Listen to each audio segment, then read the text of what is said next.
It's time for the Daily Stand Up Podcast presented by Agile Dad with your host, Lee Henson. Without any further ado, let's get started.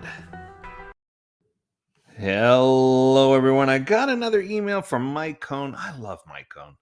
He is just such a pillar in the Agile community. He's a rock star. He's someone I consider a dear friend. And when I get these emails, I like to share them with you because they're always jam-packed with ideas. So let's run with it and see where he takes us today. It says, "Welcome to 2023. For the month of January, we're going to continue our back-to-back series with a focus on the product owner role. Product owners have difficult jobs. They spend part of their time understanding where customers, users, and the market want them to go. They spend part of their time working with teams. This pull between outward facing and inward facing demands is just one reason that the job can be challenging." I'm going to pause there for a moment. Couldn't said it any better. This is exactly what organizations are facing. And in my realm or in my world, this is the reason why I say that most product owners need what I call a supporting cast. They need someone to help them get their head around what's going on and help them to continue to build high quality products or services, but someone who understand strategically what direction we're trying to go, or someone who really has their thumb dialed in on the pulse of the consumer, or someone who understands from a technology perspective what will our architecture and infrastructure support and how do we get to where we need to be. So I guess what I'm trying to say is this is definitely something that's challenging and something I see happening more frequently. He goes on, "Let's not make a product owner's role or job harder by expecting a product owner to know everything about everything. A product owner does not need to be the source of all knowledge, yet some teams and product owners act as though this is the case. For example, suppose we are building a product or system that has some specialized financial reporting needs. The company's accountant requests the new features. The role of the product owner is to determine a priority of those features. The product owner does not need to become the expert at accounting or financial reporting. It is enough for the product owner to tell the team, I've decided that this is an urgent or important thing. Get the details about exactly what's needed from the accountant and get it done." The product owner is not abdicating responsibility in this situation. The product owner is usually an expert on the product domain overall. But that does not mean that the product owner has to know the most about every area within the product. There can be other folks, subject matter experts, business analysts, functional analysts, technical analysts, to whom the product owner refers to for answers. And he says he refers to it as a team that they go to for answers, which I think is interesting because in many cases I've been called out for calling the Po Bafata a product ownership team. But the truth is, they are a consortium, they are a group, but they don't make decisions by committee. So the product owner is always responsible for making the ultimate decision, but they should never make a decision in a bubble or in a silo.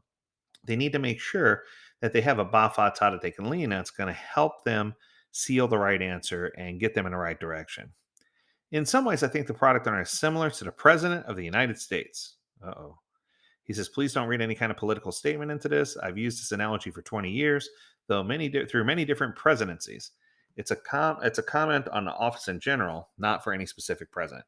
Thanks for that warning there. That little I call it parental discretion, right? Thanks for popping that in there. So here we go. A president does not have the expert or smartest person in a room on every single topic. In fact, given the complexity of running a country, that would be impossible. What a president needs to know is who they need to listen to. A president needs to know when to say, "Okay, Secretary of Defense, what do you think?" And at some point, implementation details of a policy decision can be passed to, say, a Secretary of the Interior. But a president should honor President Truman's "the buck stops here" slogan. A president can't say, "I was just doing what the Secretary of Treasury suggested." And so it is with product owners. The buck stops with the product. I like that. The buck stops with the product owner. But that does not mean that the product owner has to be the sole source of wisdom for the project. A good product owner knows who to listen to, who to delegate to, but always remains accountable. Being or having a product owner like this is a key to succeeding with Agile. What I can tell you, Mike, and listeners, is that this is a strong, strong post. I love the analogy with the president. I love the way that you call out that product owners can't do things by themselves. The good news is, Mike, that I've been sharing this message, the same message that you're sharing here, since 2005. And when I first started sharing this message, I was confronted, and it was considered that I was crazy, or that there's no way this could be true, or that there's too many variables, and that the product owner works alone. And I got all kinds of pushback and blowback.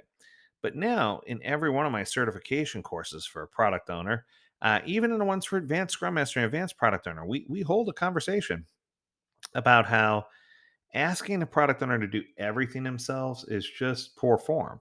There's no one who can do it all the time by themselves. So the question becomes, how do we help the product owner to engage and get these things done?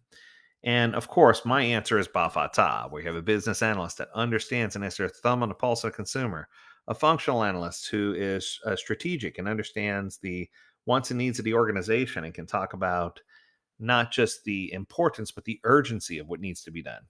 And then a technical analyst who understands the architecture and infrastructure to help us make sure we are building the right thing at the right time, and that it's going to provide a clear path for us to continue to deliver high quality products or services.